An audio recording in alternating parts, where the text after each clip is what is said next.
Oi, pessoal, tudo bem? Juliana, professora de História, como é que vocês estão? Espero que vocês estejam bem. Então, gente, nesse período que a gente está passando aí com relação ao coronavírus, né? A gente está de quarentena, então a gente vai trabalhar com algumas videoaulas, tá bom? Nessa aula a gente vai falar sobre o capítulo 3, que é a independência dos Estados Unidos.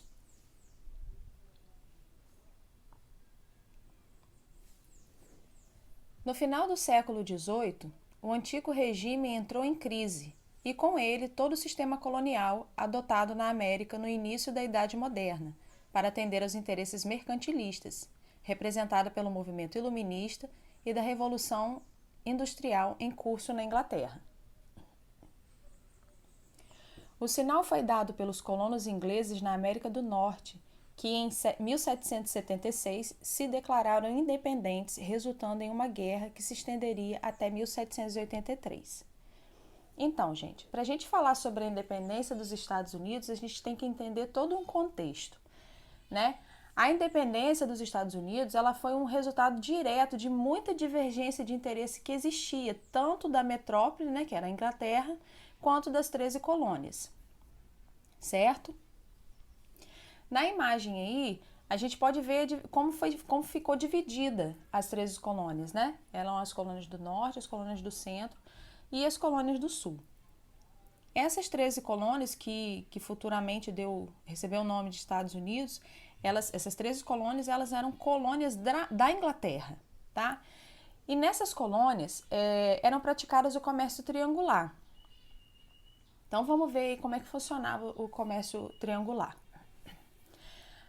As colônias do norte, elas comercializavam com as Antilhas. Então lá elas trocavam peixes, gado e outros gêneros, né? Trocavam por açúcar e melaço. O açúcar e o melaço, eles eram levados para o norte, transformados em rum, e depois eram levados para a África para serem trocados por escravos. E esses escravos, eles eram levados tanto para as Antilhas quanto para as colônias do sul, né? Abasteciam as colônias do sul, que eram esses escravos que trabalhavam, né, em todo o processo de fornecimento. Como nós falamos no início, né, que a independência dos Estados Unidos ela foi um resultado direto de divergência entre a colônia e a metrópole, a Inglaterra. Na segunda metade do século XVIII, a política da Inglaterra em relação às 13 colônias se alterou muito e isso acabou desagradando ainda mais os colonos, o que levou eles a se rebelarem contra a Inglaterra. O primeiro ponto relevante que a gente pode abordar com relação a isso é que durante o século XVII, a Inglaterra havia deixado de ser uma monarquia absolutista. Né? Ela deixa de ser uma monarquia absolutista para se tornar uma monarquia parlamentar constitucionalista. E isso quer dizer o quê? Quer dizer que a burguesia, né, aquela classe em ascensão, a burguesia, ela governa, ela controla o país por meio do parlamento. E por causa da Revolução Industrial, essa burguesia ela tinha interesse na expansão da indústria.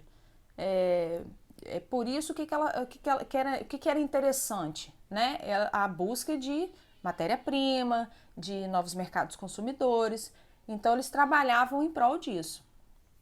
E automaticamente essas colônias da Inglaterra elas foram vistas, né, como fontes para alimentar o processo de industrialização da Inglaterra, tá? O processo industrial inglês. Além disso, gente, no período ao longo do século XVIII, a Inglaterra se envolveu num monte de conflito, né? E esses conflitos fizeram com que eles aumentassem os impostos dos colonos. E isso, com relação ao aumento dos impostos, isso gera mais descontentamento das colônias, certo? Como a gente está vendo aí na imagem, né, a Guerra dos Sete Anos enfraqueceu o domínio colonial da Inglaterra. Por quê? Porque ao longo desse século, né, do século XVIII, a Inglaterra tinha se envolvido em várias outras guerras e dentre essas guerras também a Guerra dos Sete Anos, que foi a guerra que a Inglaterra teve com relação com a França. Então, gente, a soma de todos esses conflitos para a Inglaterra foi muito interessante, né? Foi uma forma positiva. Por quê? Porque tudo isso contribuiu para enfraquecer a França e aumentar as posses territoriais dos ingleses, né? Dessa forma, a França acaba perdendo alguns territórios para a Inglaterra. Por causa de tanta guerra que aconteceu, né, a Inglaterra acabou fazendo o quê? Tomou a decisão de manter um exército permanente lá nas 13 colônias. E isso representava um custo muito grande, né? Tinha um alto valor. Isso aumentou o impacto financeiro para os colonos, criando um desgaste muito grande na relação. E aí a reação da colônia e a metrópole realmente começou a ficar muito ruim com relação à política da coroa inglesa, com relação à colônia, tá?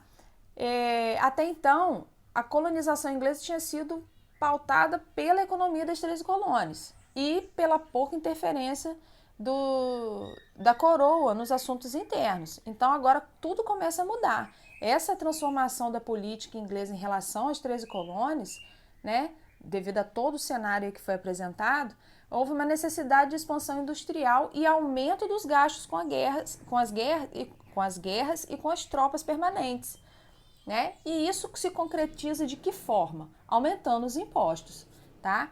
Então, todo gasto que era feito, tudo que a Inglaterra fazia com relação aos gastos, principalmente com relação à manutenção do exército, era feita com a obtenção do dinheiro vindo de impostos pagos pelas colônias, certo?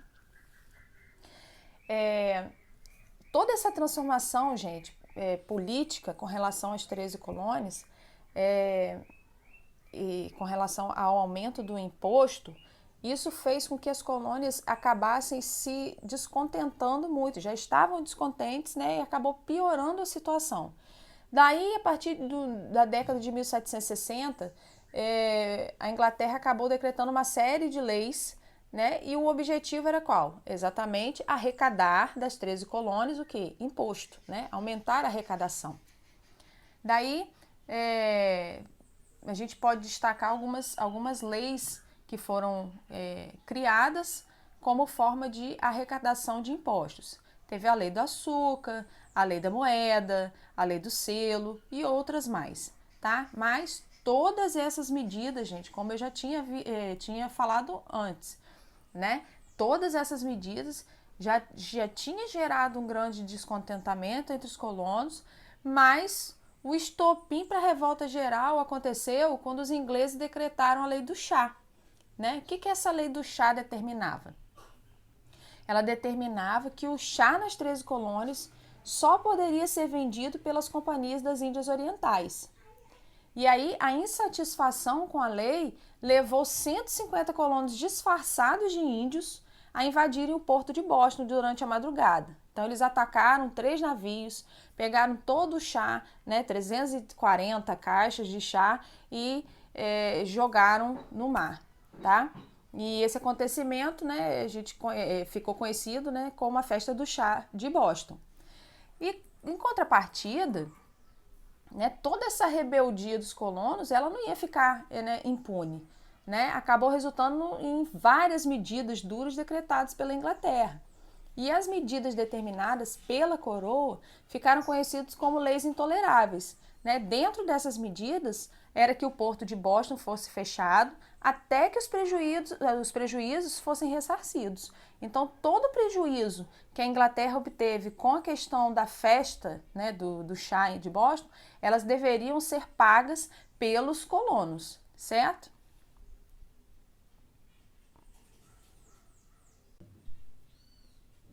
Então, como a gente pode ver aí na imagem, né? Essa daí foi a festa do chá de Boston, quando os colonos jogam todo o chá, né, inglês nas águas. Certo, pessoal? Agora a gente vai falar sobre a Guerra de Independência. A independência dos Estados Unidos foi decidida no campo de batalha, mas não antes de muitas perdas por parte dos colonos. Então, o que acontece aí? A Guerra de Independência, ela se estendeu durante 5 anos, certo? os colonos eles defenderam sua independência através do Exército Continental, que foi criado logo depois da Declaração de Independência. Após esse rompimento com a colônia, né, desenvolveu-se nos Estados Unidos um dispositivo legal que permitia que os cidadãos eles pudessem se armar. E isso, né, essa ideia fez com que o porte de arma nos Estados Unidos também fosse incluído na Constituição do país. Isso era uma vantagem para eles, tá? Nisso tudo que estava acontecendo, gente, os franceses e os espanhóis, eles acabaram entrando no conflito e fornecendo apoio aos americanos, né? Eles tinham interesse em enfraquecer, obviamente, os ingleses, né, no continente americano. E viram que apoiando a independência dos Estados Unidos era uma forma de atingir a Inglaterra. Então, a vitória final dos colonos americanos ela aconteceu após a Batalha de Yorktown, em 1781, e aí os ingleses reconheceram a independência dos Estados Unidos assinando o Tratado de Paris em 1783. Então, é bom a gente entender isso aí, né? A Inglaterra reconhece só em 1883, tá? 2 anos depois.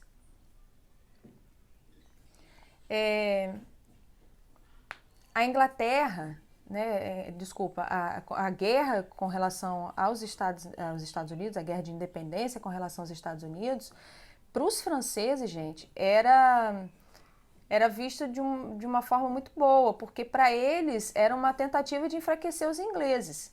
E era também para eles uma possibilidade deles recuperarem aqueles territórios que eles tinham perdido lá atrás na Guerra dos 7 Anos. Então, com a derrota, né, dos ingleses na Guerra de Independência dos Estados Unidos, com a derrota dos ingleses, eles foram obrigados a devolver algumas terras na América, né, para os franceses. E para os espanhóis, por que os espanhóis também entraram nesse pacote aí? Porque os espanhóis também acabaram ganhando alguns territórios da Inglaterra, tá bom? Então é isso, gente.